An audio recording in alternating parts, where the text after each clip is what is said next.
आखिर 4 मिनट में, जी हाँ दोस्तों, मात्र 4 मिनट में ओम बिरला को अपनी कुर्सी छोड़कर उठकर क्यों जाना पड़ा?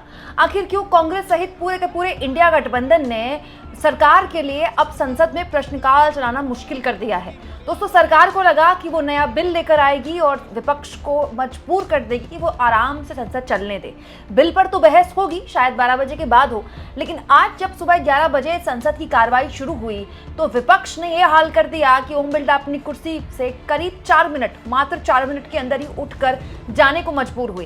कैसे ओम बिरला की कुर्सी तक घेरने की कोशिश की इंडिया गठबंधन के तमाम सांसदों ने, और उससे पहले कैसे संसद भवन में इंडिया गठबंधन के नेताओं की मीटिंग हुई, ये तस्वीरों के जरिए आप देखिए दोस्तों। यहाँ पर राहुल गांधी बैठे हुए हैं जो कि नेता विपक्ष हैं लोकसभा में, मल्लिकार्जुन खड़गे बैठे हुए हैं जो कि नेता विपक्ष हैं राज्यसभा में। तमाम इंडिया गठबंधन के सहयोगी यहाँ पर मौजूद हैं और वो तय कर रहे हैं कि आने वाले वक्त में सरकार को किस मुद्दे पर अब घेरना है, क्योंकि प्रधान का इस्तीफा हो गया। अब आप कहेंगे हंगामा क्यों हुआ जब प्रधान का इस्तीफा हुआ? दरअसल दोस्तों, अब विपक्ष राजनीतिक तौर पर अमित शाह को टारगेट कर रहा है कि इस्तीफा तो हुआ, आप बहस भी करते रहिएगा बिल पर, लेकिन बिल लाकर कहीं आप इस मुद्दे को डिस्ट्रैक्ट न कर दें इस बात पर कि आखिर बच्चों पर लठ किसने बजाए, किसने आदेश दिए कि बच्चों पर आप लाठीचार्ज करेंगे 20 जुलाई को। 20 जुलाई को जिस तरह से टीयर गैस का इस्तेमाल किया गया, इसका आदेश किसने दिया था और कैसे पैलेट गन चला दी गई बच्चों पर? दोस्तों, दिल्ली यूनिवर्सिटी में पढ़ने वाले छात्र को राहुल गांधी ने अपनी प्रेस कॉन्फ्रेंस में भी खड़ा कर दिया था कि इसके ऊपर पैलेट गन चलाई गई और एक आंख से अब उस बच्चे को शायद कभी दिखे ना। इस पूरे मुद्दे को लेकर इंडिया गठबंधन ने पहले बैठक की संसद भवन में, उसके बाद इस पूरे मुद्दे पर हंगामा किया, संसद के अंदर भी हंगामा किया। ये बाहर की तस्वीरें। यही नहीं दोस्तों, राज्यसभा में एलओपी मल्लिकार्जुन खड़गे ने एक बार फिर से ये मुद्दा उठाया और अमित शाह का नाम लेकर कहा कि आखिर दिल्ली में इस तरह की बर्बर कार्रवाई देश के छात्रों पर कर कैसे दी गई। यहाँ उपराष्ट्रपति को 6 मिनट के अंदर अपनी कुर्सी उठकर संसद को 12 बजे के लिए स्थगित करना पड़ा। Please sir, I have given A notice under Rule 267 of the Rules of Procedure. Garge ji, it is already, I have given the ruling. That ruling has not been designed by me.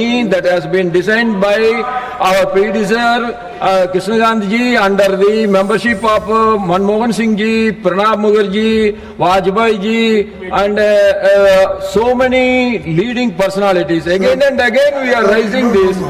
This is... See, sir, I have to go by the rules or I have to break the rules. You tell me. In this house only, Honorable Deputy Chairman, he told in some important occasions. Rarest of the rarest occasion, then only it is possible. This is a rarest subject. The rarest of the rarest should be consensus of the whole house. It is not there. What I can do? It is never happened in the history of India that the boys were beaten and they were dragged. The palace. House is getting again to make against usual. इसके बाद जब 11 बजे संसद की कार्रवाई शुरू हुई तो मात्र 4 मिनट के अंदर ओम बिरला को कैसे उठना पड़ा। और लास्ट फ्रेम में देखिएगा, विपक्ष के सांसद कुछ इस तरह से पूरा जो वेल का पूरा हिस्सा होता है उसमें आ गए थे। यहाँ पर केवल कांग्रेस पार्टी के नहीं, समाजवादी पार्टी के भी सांसद। ये सदन है, सदन की मर्यादा बनाना रखना आपकी जिम्मेदारी है, इसकी प्रतिष्ठा बनाए रखने की जिम्मेदारी आपकी है। आप संवाद करो, चर्चा करो, महत्वपूर्ण मुद्दों पर बात करो, लेकिन तख्तियां लेकर आना ये उचित नहीं है। आप प्रश्नकाल में गतिरोध पैदा करना चाहते हैं, आपके प्रश्न हैं, महिला सांसद के प्रश्न हैं। सदन की कार्रवाई आज 12 बजे तक के लिए स्थगित की जाती है। दरअसल दोस्तों, इस पूरे मामले में अब सीधे सीधे उंगली अमित शाह पर उठाने का जो योजनाबद्ध तरीका है वो राहुल गांधी ने कल ही शुरू कर दिया। कल राहुल गांधी ने बाकायदा चिट्ठी लिखी थी अमित शाह को एलओपी के लेटर हेड में कि आप ये बताइए कि आखिर इतनी बड़ी फोर्स आपने इस्तेमाल कैसे कर दी, किसके आदेश पर टीयर गैस, लाठीचार्ज और पैलेट गन इस्तेमाल की गई दिल्ली में। और देश के गृहमंत्री को देखिए इस मामले में जवाब देना पड़ेगा। इसीलिए आप देखिए आरएएफ भी इस पूरे मामले में सामने आ गई। इंडियन एक्सप्रेस की इस खबर के मुताबिक ये अब सीआरपीएफ की इनिशियल इंक्वायरी में भी चीज आ चुकी है सामने कि पैलेट गन इस्तेमाल की गई है। भाई इस्तेमाल की गई है तभी लोगों को जख्म आई है ना। एक आउटलुक के रिपोर्टर को वो जख्मी है, एक 19 साल का बच्चा जख्मी है, और ये सारी खबरें मैं आपको दिखा चुकी हूँ। ऐसा नहीं कि मैं कुछ नई बात बता रही हूँ। एक्चुअली सबसे पहले अंग्रेजी अखबारों ने इसको रिपोर्ट करना शुरू किया, द हिंदू ने रिपोर्ट किया, बिजनेस लाइन ने रिपोर्ट किया। हिंदी गटर मीडिया को तो कोई फर्क पड़ता नहीं है, थोड़ी बहुत जो जर्नलिज्म हो रहा है वो अंग्रेजी अखबारों में हो रहा है, ठीक है। उसके बाद सरकार को लगा कि अंग्रेजी अखबार 4 लाइन छाप देंगे, क्या ही फर्क पड़ जाएगा। राहुल गांधी ने उस 19 साल के लड़के को खड़ा कर दिया प्रेस कॉन्फ्रेंस में। अब इसी मुद्दे पर सरकार को घेरा जा रहा है। सरकार की कोशिश है कि वो दिखाए कि देखिए हमने इस्तीफा करवा लिया, हम नया बिल भी लेकर आ गए, हम तुरंत एक्शन ले रहे हैं। लेकिन जो कांग्रेस पार्टी सहित इंडिया गठबंधन है वो ये चाहता है कि इस बात पर बहस हो कि ये बताइए कि आपने दिल्ली में, देश की राजधानी दिल्ली में पैलेट गन कैसे चलवा दी है। और सीआरपीएफ को लेकर जो ये जानकारी है दोस्तों, इस खबर में इंडियन एक्सप्रेस ने भी बताया है कि एटलीस्ट 3 लोग हैं जो पैलेट गन की वजह से घायल हैं। ये देखिए उनमें नाम भी है, इरशाद शेख जो कि 25 साल के हैं, जो कि आउटलुक मैगजीन में काम करते हैं। साहिल लोचब 19 साल के हैं, दिल्ली यूनिवर्सिटी में पढ़ते हैं, इन्हीं को राहुल गांधी ने खड़ा किया था अपने बगल में।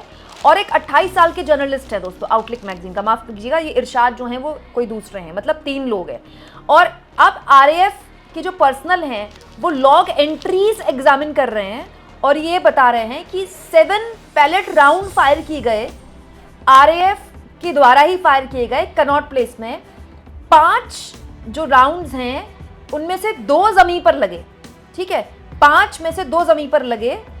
The rounds were fired after protesters attack security personnel and started pelting stone. यहां इंडियन एक्सप्रेस के सूत्र बता रहे हैं कि ये राउंड्स तब मारे गए जब प्रदर्शनकारियों ने पुलिस पर पत्थरबाजी शुरू कर दी, तब उन पर पैलेट गन मारी गई। हालांकि इस पूरे मामले में दोस्तों सीआरपीएफ को ऑफिशियल स्टेटमेंट जारी करना पड़ेगा, करेगी CRPF official statement.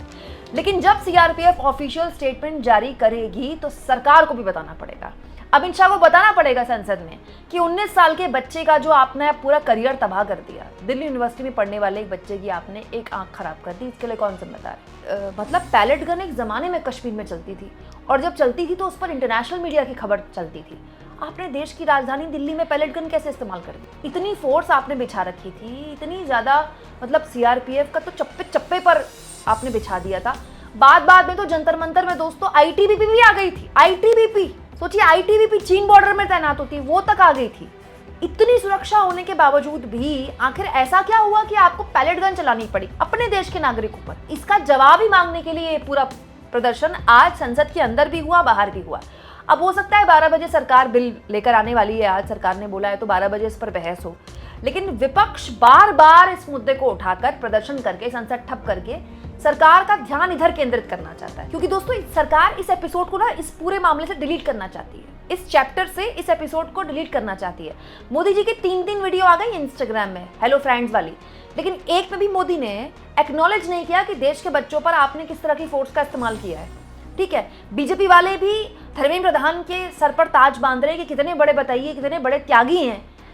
Dharmendra Pradhan ने खुद भी जो इस्तीफा दिया है उसमें बताया है कि वो जंतर मंतर में राष्ट्र विरोधियों का जमावड़े को लेकर परेशान थे, इसलिए उन्होंने त्याग किया है।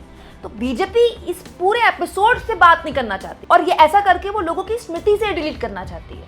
लेकिन विपक्ष बार बार उसकी स्मृतियों को खींच कर लाना चाहता है कि नहीं, पेपर लीक पर तो बहस होगी, लेकिन ये बताइए कि दिल्ली पे आपने पैलेट गन चलवा कैसे दी और किसके आदेश पर पैलेट गन चली। दोस्तों आप इस मुद्दे को किस तरह से लेते हैं? क्या विपक्ष की रणनीति ठीक है या फिर उसको बीजेपी के इस आरोप का भी अब सामना करना पड़ेगा कि देखिए हम तो बिल लेकर आ रहे हैं लेकिन ये बात नहीं करना चाह रहे हैं, ये पेपर लीक के खिलाफ लाने वाले बिल के खिलाफ है। इस आरोप को झेलना पड़ेगा विपक्ष को। कमेंट बॉक्स में लिख के बताइएगा।